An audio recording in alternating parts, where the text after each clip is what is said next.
Particules dans les rues, mais vous allez voir qu'on en découvre aussi dans des lieux plus inattendus, comme les tunnels des métros. Dans ces souterrains parisiens, le ministère de la Santé a relevé la norme maximum à 347 microgrammes de particules par mètre cube d'air, 7 fois plus qu'en surface, car il considère qu'un usager n'y passe pas plus de 2 heures par jour. Mais d'après un rapport confidentiel de la RATP que nous nous sommes procurés, ce seuil déjà élevé est parfois largement dépassé.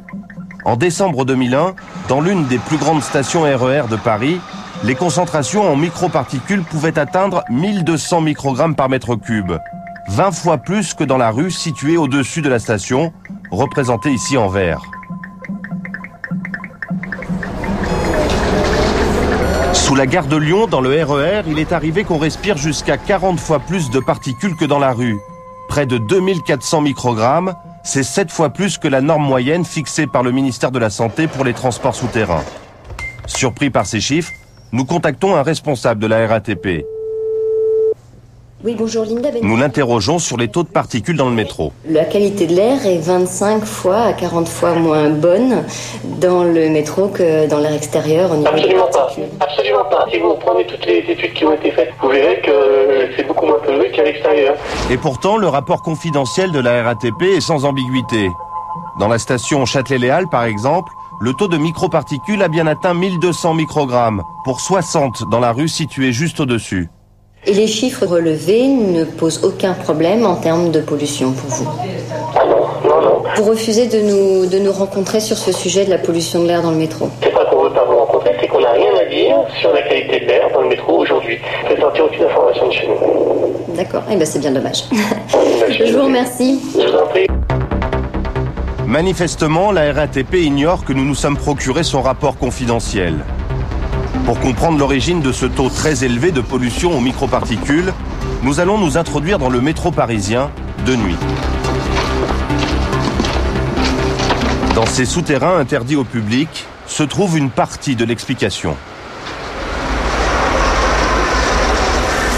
Chaque nuit, cette énorme machine lime les rails pour limiter les frottements avec les roues métalliques des trains. Objectif, supprimer ces crissements que tous les usagers du métro parisien ont déjà entendus une fois.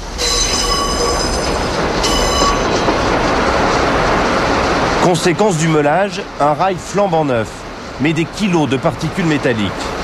Les plus grosses se déposent sur les voies, les plus fines composent un épais nuage qui envahit les stations. Tôt le matin, c'est cet air pollué que vont respirer les premiers usagers du métro. Tout au long de la journée, les trains décollent les particules à chaque passage. Et pour les anciennes rames, il y a un autre problème, le freinage. Il est parfois assuré par un vieux système mécanique qui génère lui aussi des microparticules. Depuis l'an 2000, le Conseil supérieur de l'hygiène publique, qui dépend du ministère de la Santé, a tiré plusieurs fois le signal d'alarme sur la qualité de l'air dans les enceintes ferroviaires souterraines.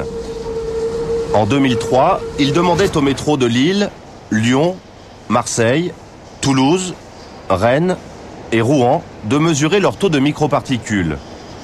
À partir de 2005, constatant l'absence de progrès significatifs réalisés à Paris, il insistait auprès de la régie parisienne pour qu'elle mesure mieux l'empoussièrement de ces stations et qu'elle adopte sans délai un plan d'action contre les particules.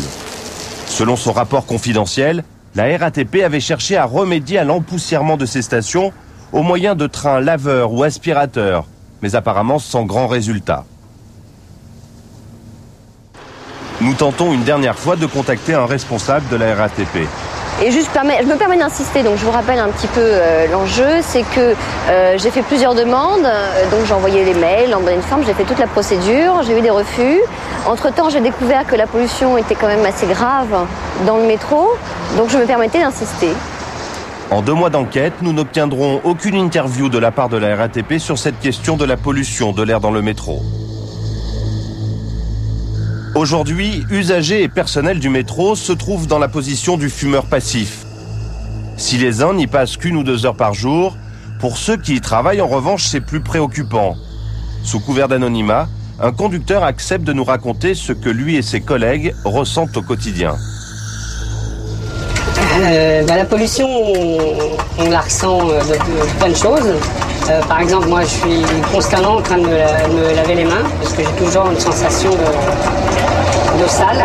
Et puis c'est quand on rentre le soir à la maison, qu'on se mouche, on voit bien que c'est noir, qu'il y a tout un tas de poussières, de particules qui prennent dans l'air. Des fois quand je respire, je sens un petit peu les poumons enflammés. Il y a une vraie pollution. Alors, quand je vois le noir sur les bouches d'aération au-dessus de moi, je me dis qu'il y a certainement la même chose, c'est le noir qui se dépose dans les poumons, et je ne connais pas l'impact à long terme. On doit mettre des protections comme des masques ou des filtres dans le nez. Ça risque de ne pas être forcément apprécié parce qu'il faut qu'on fasse belle impression face au public. On n'a pas le choix. 4 jours avant la diffusion de cette enquête, suite à la publication dans Le Parisien d'un dossier sur la pollution de l'air en Île-de-France et d'une dépêche AFP évoquant nos révélations, la RATP organisait pour la première fois de son histoire une conférence de presse sur la qualité de l'air dans le métro. Je reconnais qu'on n'a pas beaucoup communiqué auprès du grand public. Au cours de la conférence, la régie va reconnaître que le taux de microparticules recommandé, 347 microgrammes par mètre cube d'air, est souvent dépassé dans le RER. On peut avoir effectivement des valeurs de l'ordre de 800 microgrammes par mètre cube sur le RER. Excusez-moi, mais le Conseil supérieur de l'hygiène publique de France relevait des valeurs qui excédaient les 1000 et un document interne parlait de 2400, des pics jusqu'à 2400. Je pense qu'il s'agissait plutôt lors d'opérations de travaux ou alors de chantiers. Au final, la RATP admettra que les taux peuvent atteindre 2400 microgrammes, mais elle se défendra sur l'aspect écologique des transports en commun. Prendre le métro globalement, c'est ce qu'il y a de mieux pour la population, c'est ce qu'il y a de mieux pour la santé publique, c'est ce qu'il y a de mieux pour le développement durable.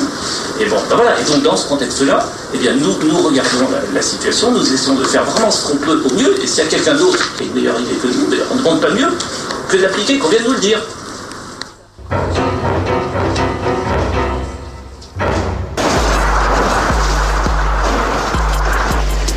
Les microparticules sont-elles nocives pour la santé humaine ? Pour en savoir plus, nous sommes allés voir l'un des spécialistes de la question à l'hôpital Armand Trousseau. Dans cet hôpital pour enfants, comme partout en France, les maladies respiratoires ont explosé. Épidémie de bronchiolite, encore inconnue il y a 10 ans, allergies et asthme multipliés par 2 en une vingtaine d'années. Or, un lien direct entre ces maladies et les microparticules rejetées par les pots d'échappement vient d'être établi par plusieurs études scientifiques. Elles ont été menées en partie dans cet hôpital par le professeur Grimfeld, chef du service de pneumologie. C'est un spécialiste international des microparticules. On a pu montrer pour la première fois que l'exposition de jeunes enfants avant l'âge de 3 ans à la pollution atmosphérique d'origine automobile pouvait être responsable de nouveaux cas d'asthme chez des enfants qui n'étaient pas prédisposés à développer un asthme antérieurement. Attaque des bronches, mais ce n'est pas tout. Les particules les plus fines sont capables de traverser la barrière pulmonaire et de passer dans le sang. Les preuves scientifiques s'accumulent pour démontrer qu'elles ont un impact sur nos fonctions les plus vitales. Les particules sont tellement fines de la taille d'une molécule qu'elles passent la barrière qui vont jusqu'au système nerveux et pouvoir provoquer des maladies neurologiques et des troubles du comportement. On les accuse aussi d'avoir un impact sur le développement du poids, de la taille, mais aussi le développement des organes et la maturation des organes.